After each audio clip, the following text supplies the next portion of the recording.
Hello! In this video I want to introduce you to Adora. Now Adora is one of the new members of the decoration team, and she is indeed an adorable mouse, and she does the similar things to what Notta and Yonder do. So as we can see here, she's just lifted the big Monopoly house, which is the encroachment border, and the reason for this is so that she can see around the property lines to get a feel for what needs to be done. Now, in the last video I did with Yonder, you remember I said she was trying to run away from me when she went inside the house. Actually, no, she wasn't. There's a real reason. She did tell me what it was, and it's because they can go inside of those and you can see out, so they can see the perspective.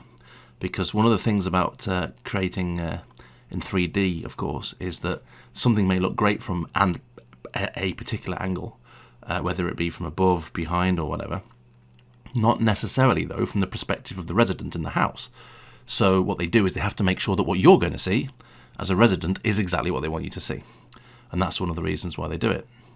Now here it looks like Adora is working on some rock formations. So if you look at the back of the house there, you'll see there's a rock moving around. And you can see a look at target on there. And what I'll do is I shall zoom over there in a minute and we'll see a bit closer what she's doing. Now,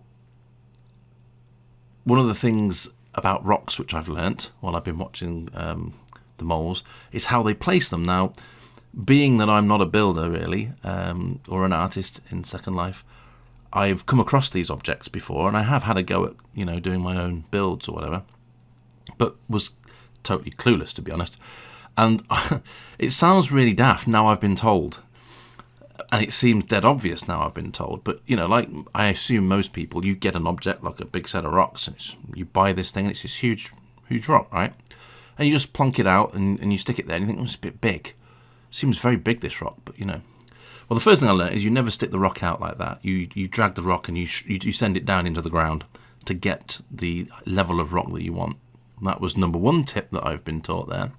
So you'll notice with these rocks here, Adora is actually pulling them out, turning them, and see, look, dropping them down into the ground. Now there are two things you can do depending on the landscape. And here's another thing that I've learned from the moles. So not only do you pull these down to get whatever the depth and feel you want for that particular rock arrangement, but you can also terraform around those rocks once they're in position to get that feel that the ground has grown up against the rocks. And that's another thing I've watched, and I'll be making a video about that because I've actually videoed Yonder and Adora working together on such a rock formation with terraforming. I don't know how clear it is on the video, but I'll sort that out anyway. I've got to edit it all because I just recorded a whole bunch of raw footage. So that should be interesting to watch. So as you can see here, Adora, she's put out the two rocks. And let's have a little zoom around, see what she's going to do next. Right. Of course, I'm not in communication, so I have no idea what she's doing. It looks like she didn't like that. And that's the other thing about watching the moles. It's like three-dimensional art. If you ever watched an artist, or you ever had known anybody who was an artist, they may draw something and then they don't like it, they'll rub it out and they'll change it slightly and whatever. Well, it's very much the same thing here.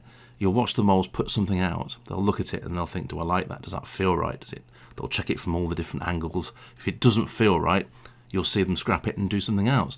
So it's a really interesting creative experience. If you've ever watched behind the scenes of your favourite movie or anything like that, you always, learn things that never happened because they didn't like the feel of it or they didn't have time or whatever.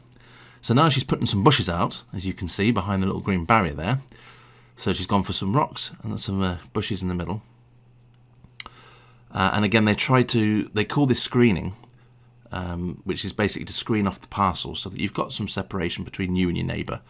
But obviously not to screen off completely so that you can't enjoy the surroundings. For example, not a massive bush that's like 20 foot tall so you can't see through it.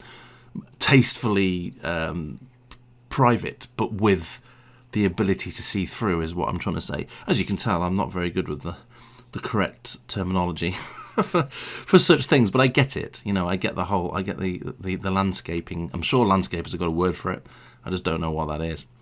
But it's the landscapey thing that they do, and by the look of it here, I think Adora is also contemplating, angles and how it looks and stuff like that.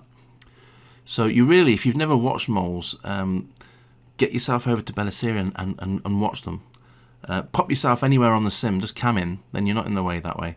And just watch. It's a fascinating thing to see. And again, think about it. I mean, those of us that know what Second Life is, we obviously take for granted that we can build in world and do stuff like that. But from people who might be finding this video who don't know anything about Second Life, it is, if you've ever played any kind of computer games, or if you're of a certain age like me, you may have had games in the past where you had editors that came with them. You could make your own levels and stuff like that. I may have done that many moons ago. Warhammer, was it? But, and you're putting your sound sources in and your lights. Second Life is very like that. And what the moles are, like game artists at the end of the day, they are creating a level almost, technically, I mean, from a technical perspective. But hopefully, you can see that happens here in World 2. It's kind of, I know what I'm trying to say, and I'm probably not saying it very well, but it's like watching level design when you're watching the moles work, because they're creating us a virtual environment which is a home and a place to hang out and to ride your bike and to fly around and everything else. Anyway, that felt like an awful lot of waffle, but hopefully it was good waffle, and thank you to Adora for letting me film. So that's it for now. I hope you enjoyed it. Do give some love to your moles, and I'll see you soon.